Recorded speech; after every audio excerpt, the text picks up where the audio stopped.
Hello, and thank you for joining me for another episode of the Fleeting Thoughts podcast. I am Joe. In this episode, I have the pleasure of sitting down with Justin Abel, who is a music producer and mix engineer based in Portland, Oregon. He has worked with bands such as '09, the Talbot Brothers, Fall Star, and many, many more. In this episode, we talk about the recording process. Justin also gives us some recommendations for recording at home on a budget, and we talk about the effect that COVID-19 has had on his business. You can get a hold of Justin at justinabelaudio.com. That's JustinAbelaudio.com. And you can get a hold of him on his Instagram, which is also Justin Abel Audio. That's Abel, A-B-E-L. Make sure to go to joesnotesblog.com for more from me. I can't imagine what it's like at Berkeley for a degree. I mean, when I was in school, the tuition was pretty spendy for the time, but now it's like, I don't know, I think it's even doubled since then. It's only been like a few years, 5 years, 6 years. I have friends that like are well into six figures of debt. Yeah. Which is like crazy. Yeah. If you're the hard thing about college is that, like, so from my experience, I was in high school, and, you know, we're like in the career center, in our career, like guidance counselor. She completely meant well, right? But, you know, she basically like reprimanded my wife, my girlfriend at the time, for wanting to go to a community college rather than going to like an art institute or like maybe Portland State or something. And it's like, okay, it's literally the difference between paying like $1,000 a class, and then I don't even know what per class it is, but it's probably like about $40,000 a year for somewhere like the Art Institute. Sure. And it's like expecting a 17-year-old to make that decision is insane when you have literally zero concept of money. Yep. Right? Yeah. And like, you know, so I was choosing between going to 2 different recording schools, one of which was like $90,000 before housing, and it's a 2-year program, so that's a lot of money in housing and food and whatever. And then a 1-year program that was like $19,000, or I think it was a little bit less than that actually, minus housing, which was 1 year. And it was just like in my brain, I couldn't really, like, I knew that was a big difference, but in my brain at the time, I'm like, well, I don't know, like I'd pay it off, whatever. And now I know people that went to the more expensive school, and it's like 10 years later and they are still paying off their debt, and they're like, why did I go? Yeah. Why'd I do that? I think what kids assume is that someone else is doing that already. And so, of course, that's normal. People go and they pay $90,000, they get a really good job afterward, and they pay it off, and it's fine. Totally. But they don't realize that when you get into the real world and you get into jobs, that there's this huge gap between different jobs and between what you'll end up getting, you know, at the beginning of your career and then making your way through it. Yeah, that's definitely right. And in the recording industry, like, I've never gotten a record because I'm like, hey, I went to X school. Yeah. I am Pro Tools Tier 5 certified. Like, nobody cares. Yeah, you know? The musician's like, I don't know what Pro Tools is. Yeah, like, that is exactly I just play right. a guitar really well. It's like my certification is just my Spotify playlist of what I've done. Yeah. Right. And so, yeah, but it's just funny. Isn't that everything though? In the creative field, I guess in the creative field. In I guess the corporate world, it's a little bit more like, do you have a business degree, and what kind of sales did you get last year or whatever. So it's very numbers based. Mm-hmm. But in the creative field, it's really like, I need to see what you've done. Mm-hmm. It's interesting because like, what is that $90,000 getting you other than a name that the $19,000 isn't? Because music's been around a long time, the tools have been around a long time, and really experience and doing it is going to get you better anyway.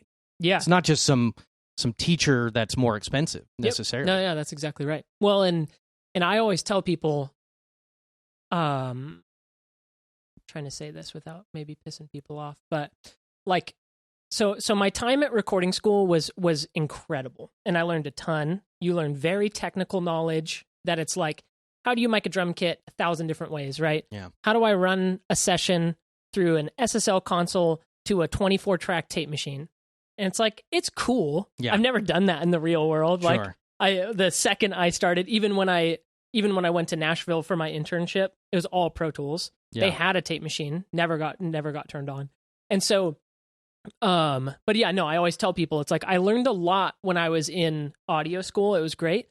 But I learned like 10 times the amount at my internship, where like the majority of my internship was sitting behind a desk answering phones and making sure that people had what they needed. Cleaning the studio, literally wiping gold records off, dusting them off, dusting floorboards, doing anything I could so that the engineers saw that I actually cared. Mm-hmm. And then I was lucky enough that, to sit in on some mix sessions.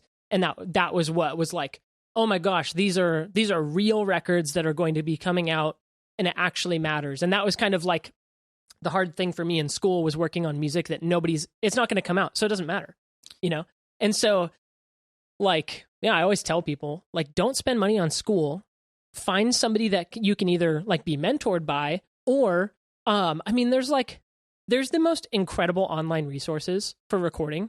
Like, you can learn from like the top people in the industry for free on YouTube. Mm-hmm. And there's an endless list of videos. And then, like, not to even talk about like the paid resources that are just phenomenal. Yeah. So, education is definitely on the brink of a major change as people get wise to the downsides of the cost of going somewhere and doing it in person as opposed to doing it from home.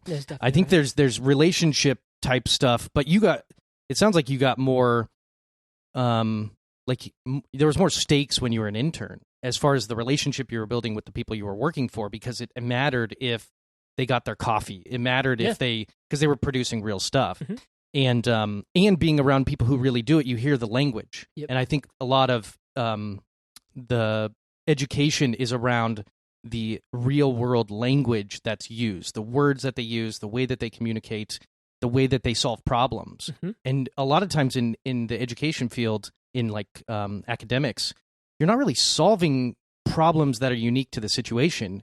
You're either solving contrived problems that they came up with, maybe from experience, but a lot of times you're just going through the motions of doing it correctly. And you never do things correctly. Like, right. You never started a project and go, well, now I do step 2. Right. And that's done. Now we're done, and now we're on step 3. Yep. There's always all these adaptations and for sure changes that go on. Yep. And every song is different. Every, video is different depending on, or every client that you're designing, album art or a new logo for or whatever. Everybody's different. Everybody needs something different. Sure. And you're dealing with humans, and they have other things going on, and than just a clear vision of their creative idea, which is almost an oxymoron, because if you were super clear on it ahead of time, you wouldn't need anybody. You wouldn't need to need to draw it out or whatever. Yeah. Maybe that's not true. Yeah. I'm getting a little depends on the esoteric person. There, yeah. Depends on the person. I work with a lot of people that have like laser focus that are just like, they know they have such a specific vision in mind that it kind of blows my mind. Like, I'm decently good at like everybody that I work with gives me demos before we start working, because I want to know, especially if I haven't worked with them before, I want to know like, what's the farthest you can get without me, like either recording on your own or going to a smaller studio to flesh out the songs a little bit so that I can hear it. And so, but sometimes I'm working with a pop artist where they'll send me a voice memo from their iPhone. It's just them sitting at a piano, kind of playing chords, but kind of not, and then just singing. And then, but through that, I need to see the final product that is like a full freaking pop song. And yeah, a lot of times artists like that, like, they hear it too, yeah, it's pretty amazing what the brain can ideate without hearing it. And then you just need to figure out how to make it come out of the speakers. Yeah. You have to do a little bit of a experimentation to get the physics to go with the brain, with what you're thinking. Yeah. I always tell people, like, The most important thing, like if you want to start producing, it's probably the same with video, whatever, but I can only speak about producing because that's what I do. The most important thing is to be so good at the technical side of running a computer, knowing how to use synths or whatever, knowing how to record a guitar well, or how to get a drum tone or whatever it may be. Like you need to be so good at the technical side that you don't even have to think about it, so that everything is creative and the technical stuff just comes. Mm-hmm. You know what I'm saying? Yeah, it doesn't get in the way. Yep. Yeah. So I want to talk a little bit about the beginning stages of the recording process with to produce an album. Mm-hmm. So you talked about someone sending you a demo. Do you just get demos? Like, do people find your website and then just send you a demo, or do you kind of filter those in a different way? Sometimes people hit me up on my website and send me a demo. Most of the time when people hit me up, they'll send Spotify links to previous stuff that they've done. Mm-hmm. Because sending somebody that you've never met before a demo that you did yourself that you feel terrible about. Yeah. Sometimes I have to really reiterate, I've heard worse. I'm sure I've heard worse, right? Mm-hmm. I've gotten some gnarly demos from really amazing bands, right? Yeah. And it just is what it is, you know? I'm very good at seeing past the demo, right? So sometimes I have to pull that out of people a little bit. Yeah. Do you vet them in another way, other than audibly? Because you can hear their demo. Yeah. Do you vet them? Do you look at their social media? Do you try to get an idea of either how serious they are or how creative they are? Mm-hmm. Yeah, definitely checking them out on social media is huge. But my big thing is before we have many email exchanges, I want to either jump on the phone, jump on a Zoom call or something. Because when you're creating, it's such a personal process that if you don't actually vibe with somebody, it is really weird. I've worked with people that we just don't get along. Mm-hmm. Or sometimes I'll do a record with a band where it's 3 of the members and I are super tight, but there's the one guy that he and I just have never clicked ever. And it's just kind of this butting heads thing. So it's really important to kind of recognize that very, very quickly in the process for me. Because I'm super open-minded. I like to work on a lot of different genres and stuff. So I don't a lot of specific genre, I get hit up for specific genres, right? So I do rock and pop and then subgenres underneath that. That's all I do. But if it was a kind of music that I don't particularly like or don't work on, but the people are awesome, I'll totally work on that. But if it's kind of music that I freaking love, but the people are terrible, I'm probably not going to work on that because, I'm doing a disservice to the artist, having them spend a ton of money on producing something when I'm not going to be fully invested in it. And we're never going to have the camaraderie that somebody like the Talbots and I have, because the Talbots and I at this point are freaking, the joke is that I'm the other brother, and it's and I love that. And that's how I want to be with every band. So that's definitely part of the vetting process, is just kind of getting on the phone, talking for 30 minutes. Me, I want to share about my process and kind of feel the vibe about how people, what are people's opinions about how I operate, And then also, I want to hear about past studio experiences, have you had only good experiences? Which the answer is always no. And there's always a story. And, so I want to hear cool, what did you not like about the last person you worked with? Or what baggage are you bringing into this record? So that's a huge portion of the vetting process, is just talking to people. Sure. And that's a huge part of the job, is kind of navigating conversations well. And I don't know, at least 80% of my job is just talking to people and mitigating problems, seeing problems before they're problems and solving it and taking that stress off of an artist, right? So whether it's an audio problem or if it's I don't know what this song is about yet, it's all everything in between there. In the circumstances where you don't vibe with somebody, but you've already gotten somewhat started, what do you think are the factors that go like into it personality wise? Like you were talking about, like you have 3 people who are fine, and then you have this one other person. What do you think is underlying that disconnect between you and that person? That's a good question. I mean, thankfully that doesn't happen a ton.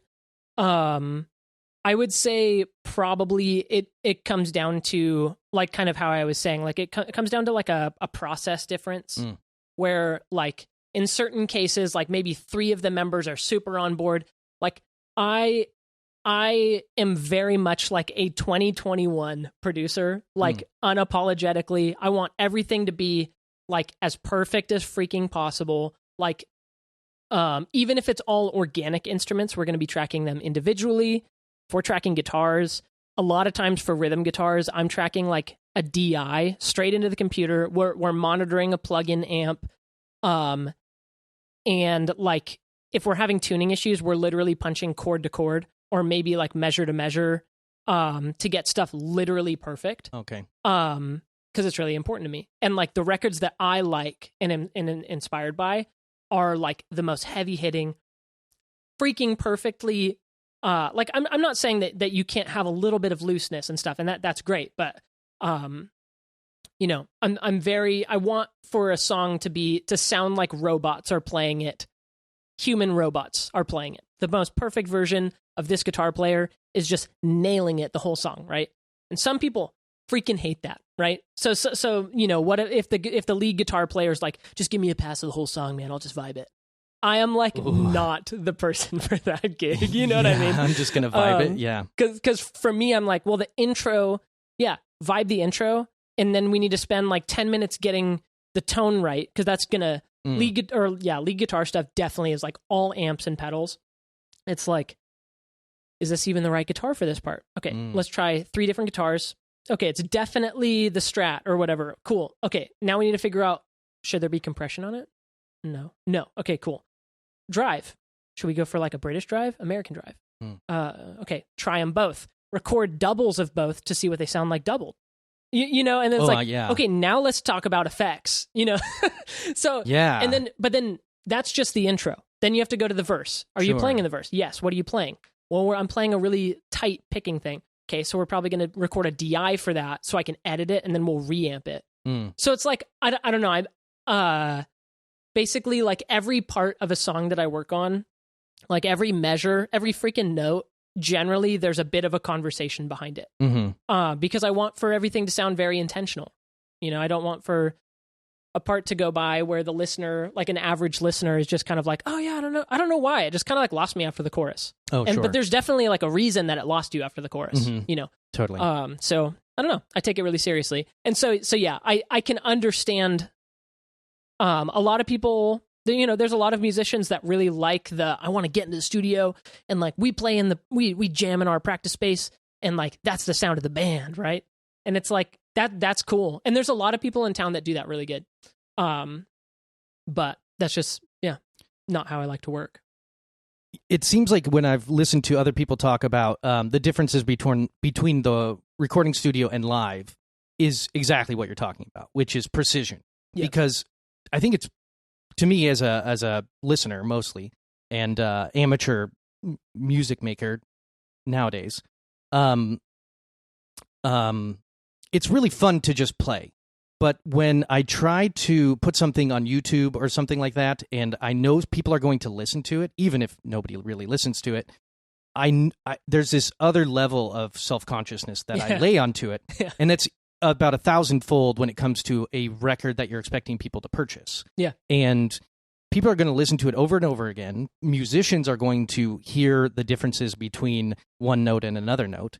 And so it makes a ton of sense that the quality is a very important part of that. And quality in music is very it's a very technical thing because it's you know, vibrations in the air being recorded by I think they're little metal pieces in microphones. Tiny it's a very diaphragm. complex system. Totally. It's not just listening with your ears, which are more forgiving in an emotionally intimate situation like a live circumstance. That's exactly right. And you're going to hear that live circumstance. I like it. That's my new term for live music. Is a circumstance. Yes. You're going to hear it with all the emotion involved, whereas you listen to the radio and you're doing a billion other things, and then all of a sudden that song takes over. Yep. And now you're listening to something that's well produced.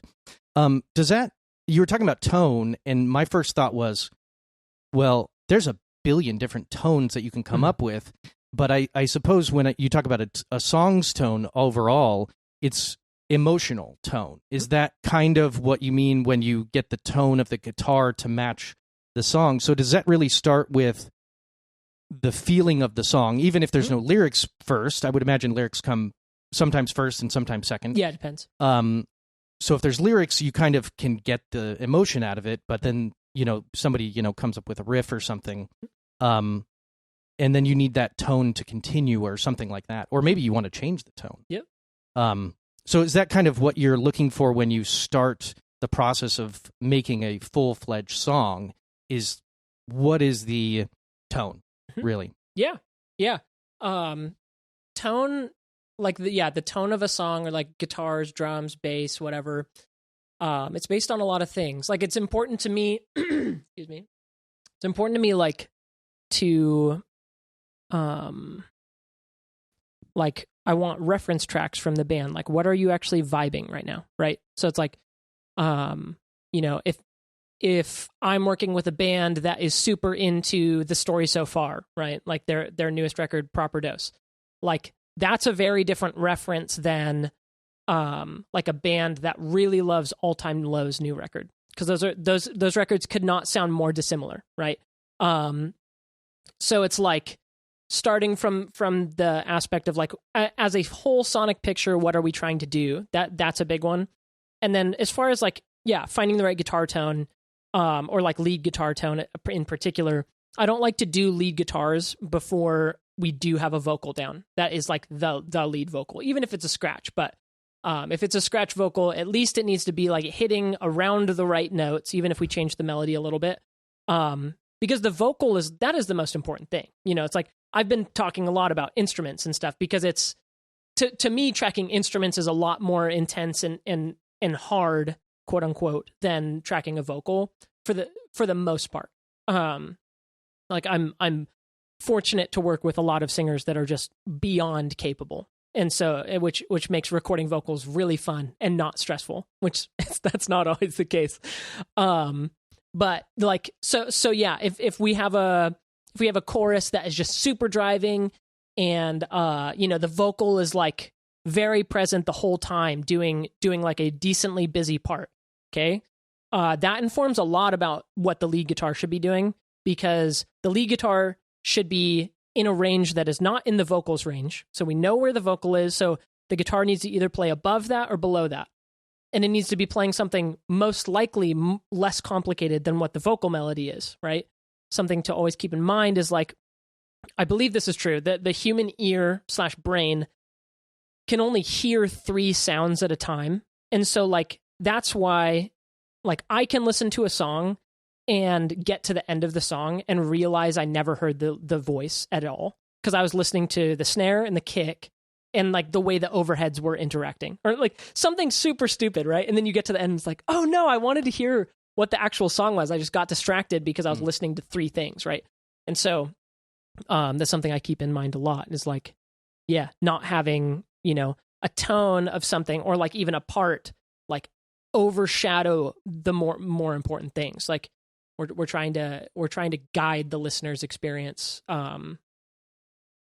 so that it's obvious what you're supposed to be listening to. I gotcha. So not so creating tone is distractions. definitely based on that. Right. And then I guess that the tone of the lead guitar is going to support the lyrics, or support the emotional standing, even if it's for a little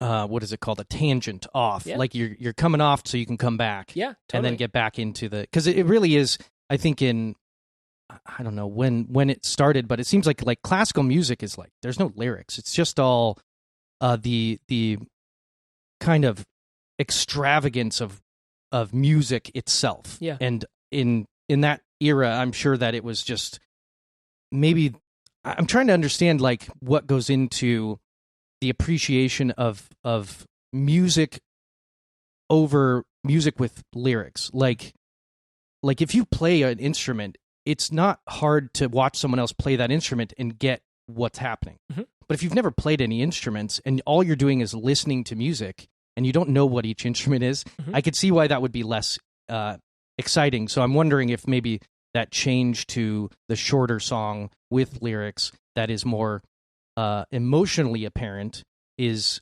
something that went into the kind of modern era of music making, because a lot of people probably just didn't have instruments, and so they weren't able to connect just with the direct music itself. Yeah. This is a big tangent. I don't know where I'm going with that, but I see what you're saying. And I do think something that I love is when music tells the story that the lyrics are telling, which I think that's kind of like the point of, when you go back to early composers and stuff, when you listen to it, you hear a story.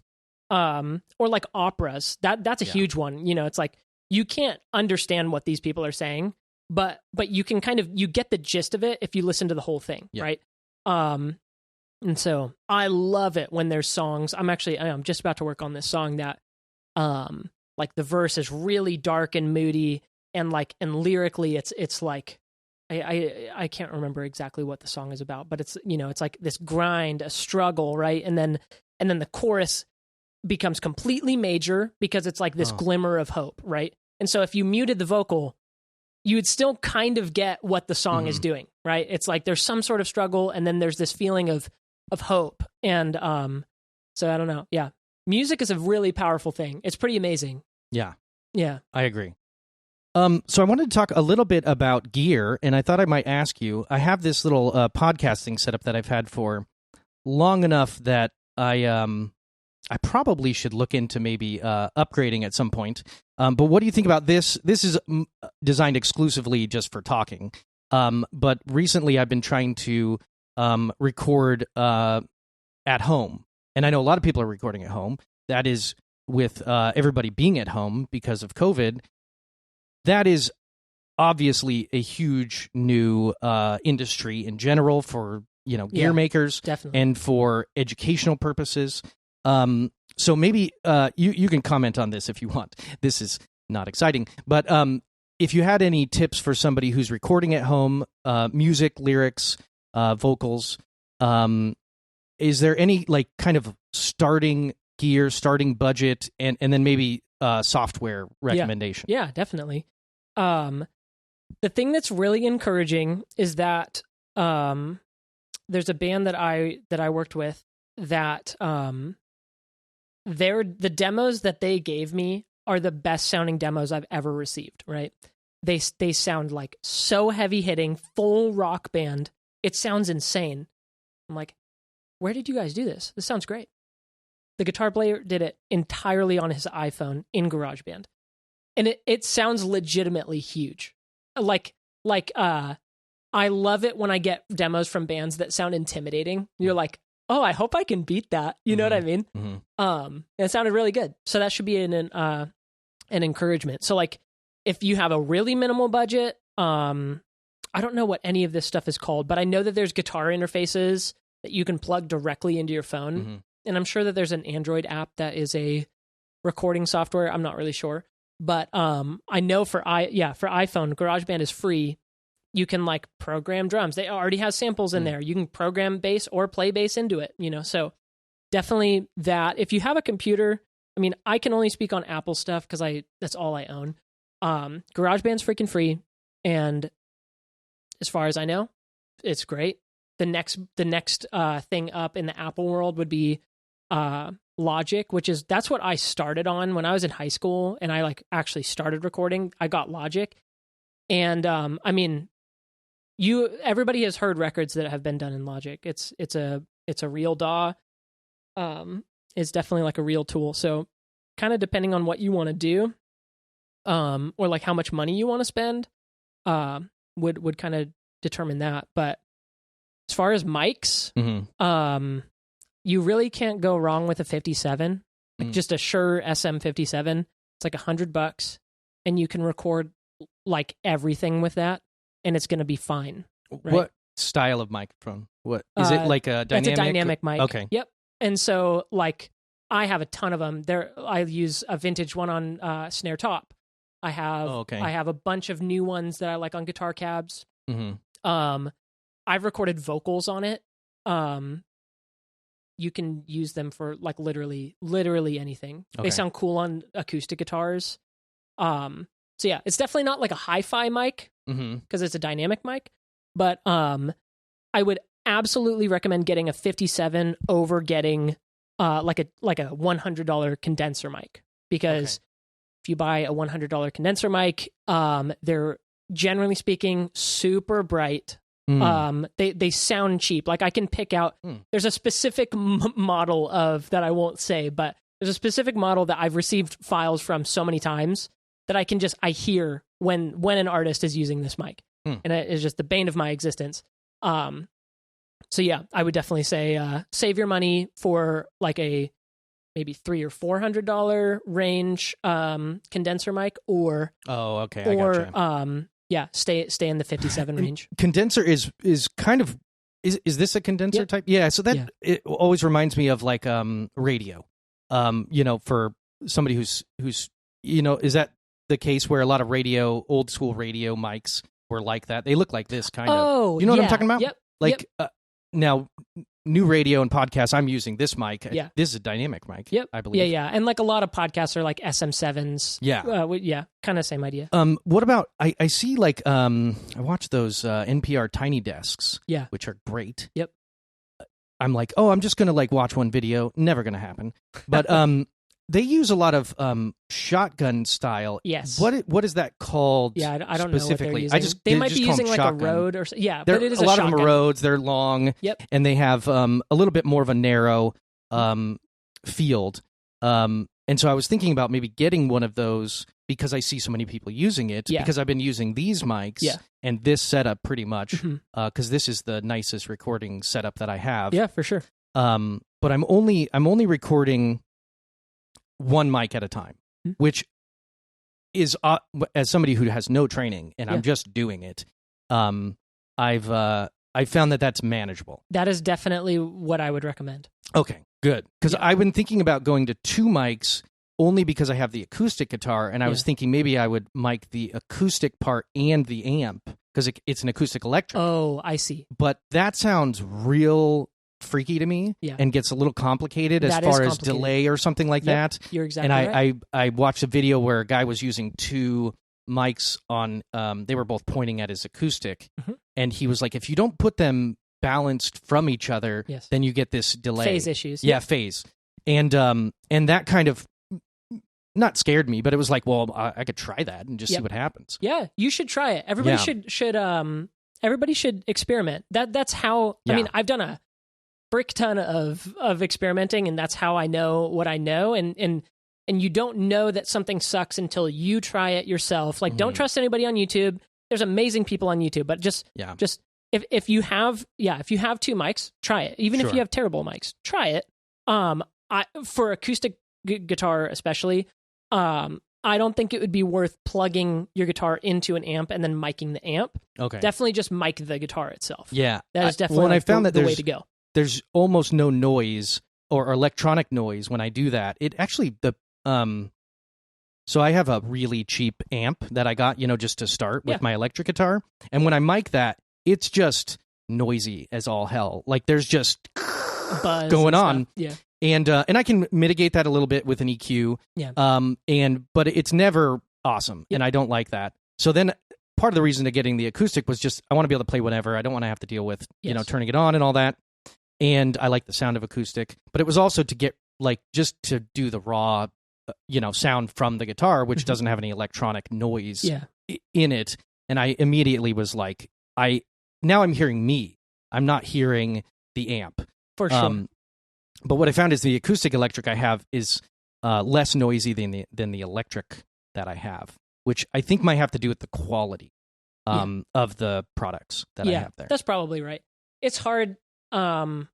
I mean, I have one acoustic that is like acoustic electric, but I haven't plugged an acoustic in like really 10 years. See, and I was debating that, and I was like, what's the downside of getting an acoustic electric? Because maybe I want to. Maybe I want Totally. to plug it in and play with some effects. Mhm.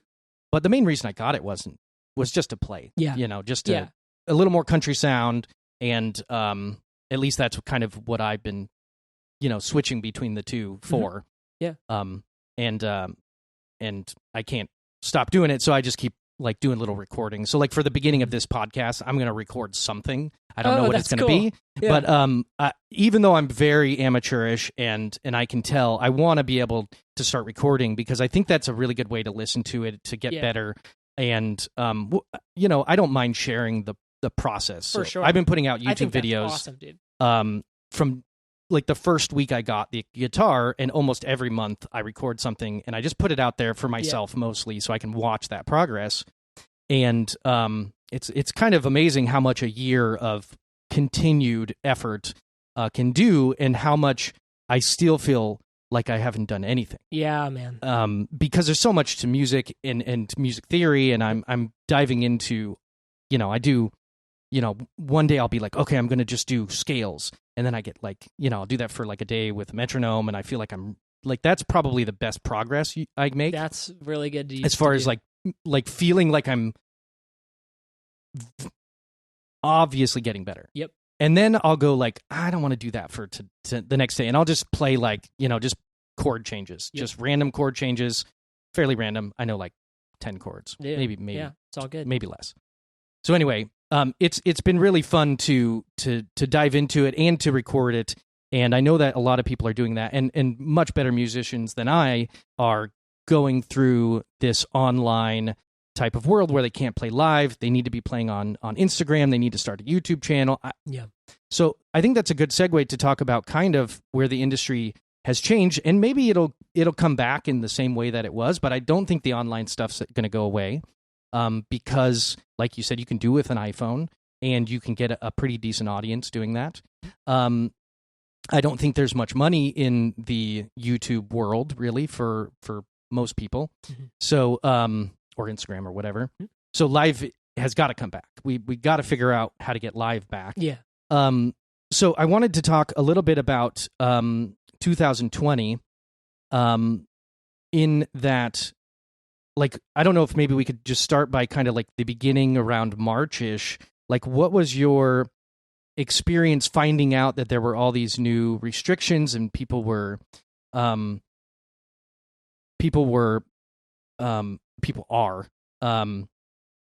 anxious about the virus? What was that experience like going kind of into the beginning of it? I know, it was a long time ago, but if you just give me an idea. Yeah, I remember really well. It was funny, like, so in February, my wife and I actually went to Nashville because we lived there for a little bit when we first got married. And so we have such a positive association with Nashville. We absolutely love it there. I'd move there in literally a second. It's a beautiful city. I love the people. I love that there's like a thriving music community there. It's really fun. Anyways, so we were there. Like probably mid-February. I can't remember the exact dates, but I remember because that was like still kind of early on in the COVID thing. But I remember us being in the airport, and for it to be a little bit of like I don't know, like people are kind of looking at each other weird, But it wasn't like that anywhere else. It was just kind of in the airport. There was a little bit of a vibe, but it was still a joke. At that time, it was the meme of like coronavirus, that it's like, oh my gosh, it's Corona, lol. And like Corona stocks just tanked, right? Mm-hmm. Yeah. So I remember like that. rip. But then, I got back. I mean, as always, like going hard in the studio with bands and stuff. And I remember very, very vividly the week leading up to the lockdown. It was like, I was with a band for like 7 days in a row or whatever. And so it was really interesting to be like, oh, this seems to be like getting serious, whatever. And it was kind of like every day. One of the members was from Seattle. And so we were having to like pay attention to the news because we weren't sure if they were going to be like closing borders or whatever, because it was all a very strange, not communicated well in any way, because nobody knew what was going on. It was kind of like one of the first times of like, for real, everybody sees that, government officials do the absolute best they can, but they're just humans. And in this case, it felt like, oh, so we all kind of have the same amount of information, And so you have to kind of empathize, like, okay, cool. Yeah. 2 weeks to slow the spread. Like, I guess that's what we should do, whatever. Anyways, I finished those sessions and I was supposed to be starting a band the next Monday. And I think the lockdown happened on Sunday or something. So I remember having to call the band and be like, look, guys, we can't do it. And so that sucks. So starting then, I was just pushing off all of my work, which was sucky. But at the same time, I'm extremely fortunate to have my own studio space. So I was still coming here every day just by myself and my dog. And I was lucky to have a ton of work that I had done in the last probably 6 months that I haven't mixed yet, because there aren't real release when a band records something, they don't always have a release plan.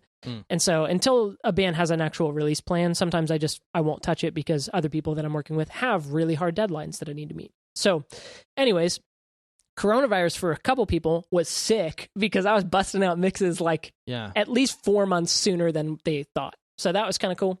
I got to work on some drum sample libraries that I've been wanting to. So at some point I'll be dropping some drum samples, which will be really fun.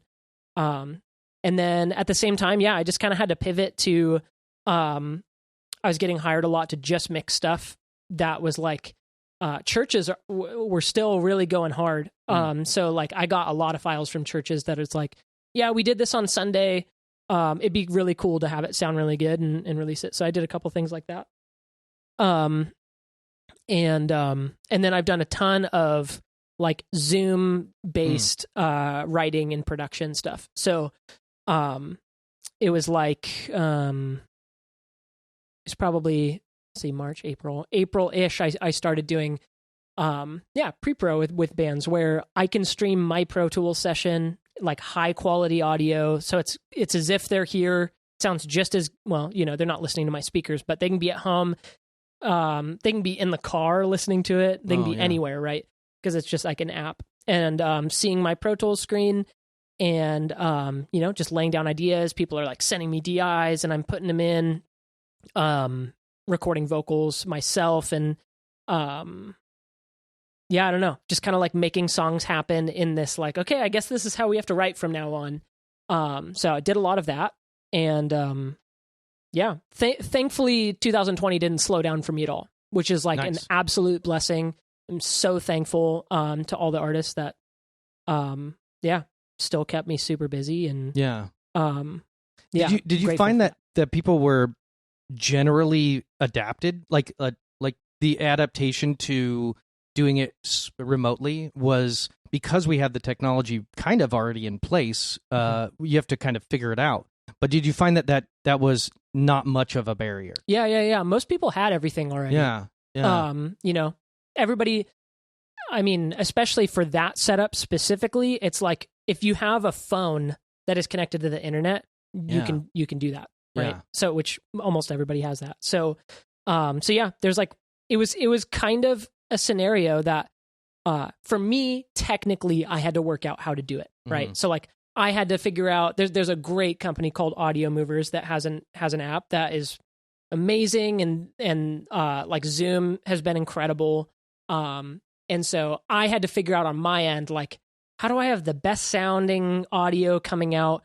How do I optimize things so that my computer isn't crapping out during sessions and whatever, because it's a lot to run all of these programs at the same time. So there was a little bit of that for me, but for clients, it was pretty seamless, other than the first band that I was working with, we had to kind of smooth out the fine details. But yeah, thankfully everybody was kind of ready. Yeah, I can't imagine what it would be like to deal with this without the technology.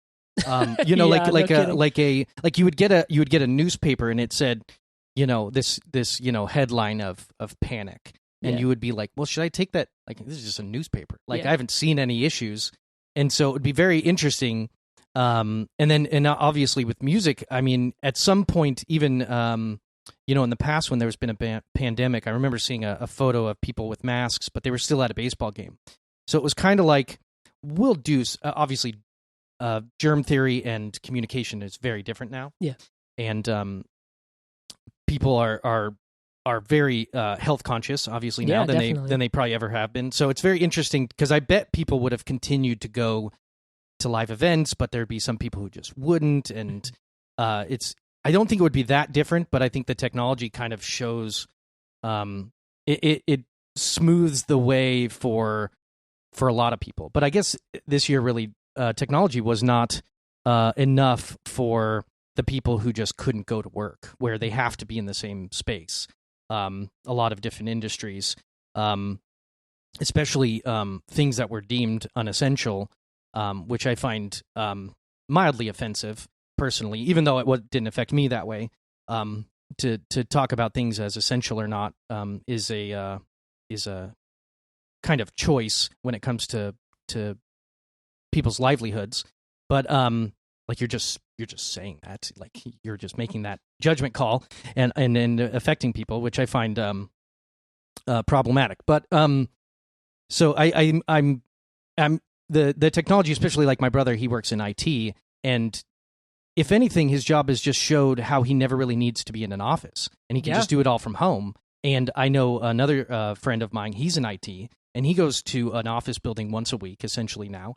And he can do it all from home. It's the technology separates us in a way physically, but it also connects us with video and with audio in a way that is an interesting substitute. I don't think it is necessary to never be around other people. I think we got to get near each other and be in the same spaces as people, especially family and friends. For sure. I think that's probably been a huge issue for a lot of people this year. I know it has, but I don't want to get negative. So I was curious. So we've talked about a little bit about the process of recording remotely, but what about finishing? Because at some point, I would assume you'd prefer that they recorded here, so that you have that recording that you know how to manage and track. And so, have you been able to get people in the studio? Yeah, and definitely. What does that look like as far as? Like, are you do you have the whole band in? Is it mostly like, what do they feel comfortable with? Yeah. It is mostly that. Yeah. I mean, I wipe everything down. I mean, I'm trying to be smart about it and stuff. But, some people, like, there's a few people I work with that, they'll come in and play drums, and I have a door that is like a specific load-in door that just comes into the tracking room. And then I have kind of like the main entrance of my studio that comes into the hallway. And then you can choose to go into the control room or the tracking room. And some people want to just be in the tracking room and I just won't go in there. Or if I do go in there, they'll kind of get up and go into the corner and I'll have a mask on and I'll move mics around a little bit. So sometimes it's like that. But fortunately I've been, haven't had any issues here with like exposure or whatever. So basically, I mean, every record is different. Every process that I do with people is different, just based on people's needs, based on budget, based on whatever, a myriad of things. But finishing stuff, it has been kind of the same thing where, we'll get in here, track it. It just looks different for every band that I work with. Sure. Whether or not, people are comfortable to come out and stuff. What's the farthest distance somebody that you've worked with lived or generally was? Because I could see now that you can do more remotely, you can get a lot of the process done from anywhere. You could work with people in all over the country if you needed to. Yeah, I have. But then getting them over here would be the challenge. Yeah, totally. Yeah, no, I've worked with, for example, I just did pre-pro with a church in Texas, completely online. Never met up with them in person. But yeah, worked great. And I had a artist from Michigan here for a week. I don't know, a month or two ago. Yeah. But yeah, so not a ton of people traveling this year. Yeah. For obvious reasons. I don't even But yeah, I mean, yeah, for sure. Yeah. I mean, I guess you can. I don't even know what's going on with airports. I think people have to travel, so Yeah, it's yeah, not yeah. like you can't. It's just the thing this is whole like thing. the airports are like flying. I went to Idaho this summer, and which is beautiful. I loved it, and you get this vibe like the airport and airplanes are probably the safest place you could be. Mm-hmm. It's so clean. They're cleaning so much. The airports are like next to empty. Yeah, I mean, it was my favorite flying experience I've ever had. It was awesome. Like going to the movies by yourself. Seriously, yeah, it was great. And like experience. all of the planes that we were on, like they were still doing the 2 people per row. Yeah, that's and nice. So it was awesome. Yeah. So my wife and I just had a whole row to ourselves. Yeah. So yeah.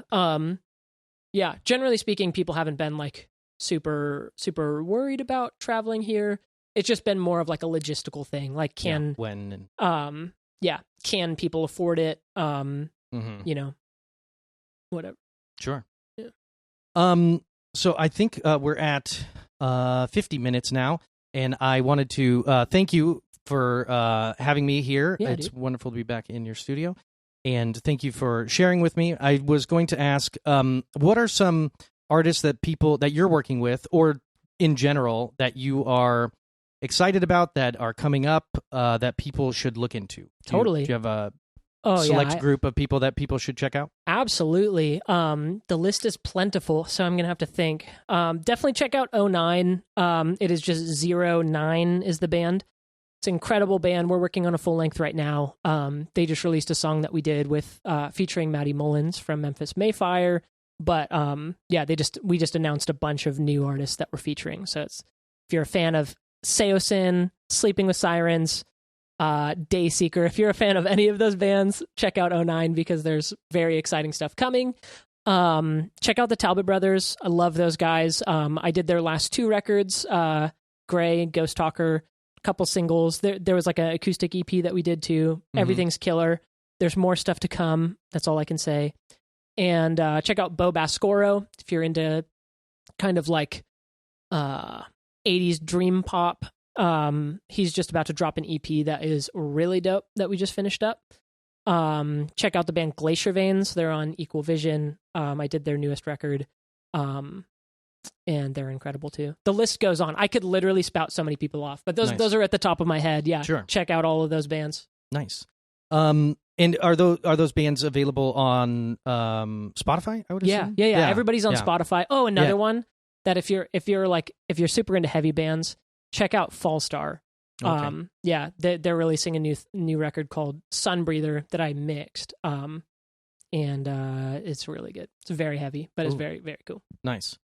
I don't use Spotify. Should I have Spotify? I use YouTube Music because I listen to kind of the same stuff over and over again, and I sing.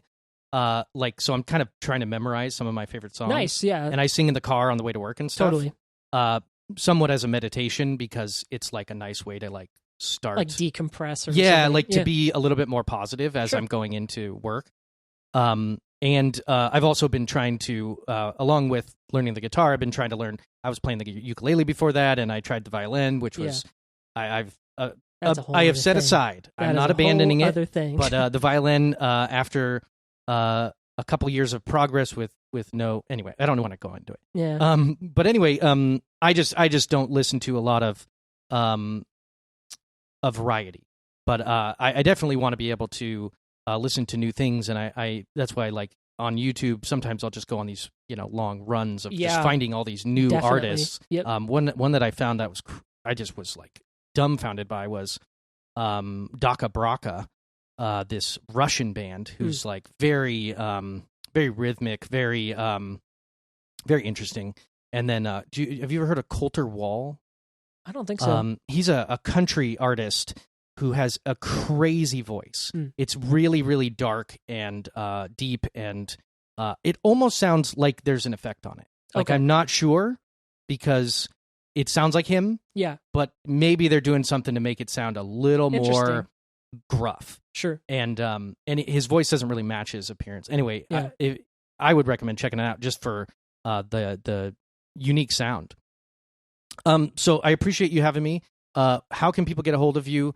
How can people hear what you're up to? Yeah. I'm decently active on Instagram at Justin Abel Audio, ABEL, as you probably see in the description. And then, you can hit me up, just DM me on there, or I have a website that is justinableaudio.com. And there's a contact form on that as well. There's just a list of records that I've done, links to music videos. There's also a Spotify playlist you can check out that is, I try my best to keep current and find stuff that's coming out, because there's kind of constantly music coming out that I've worked on. But Sure.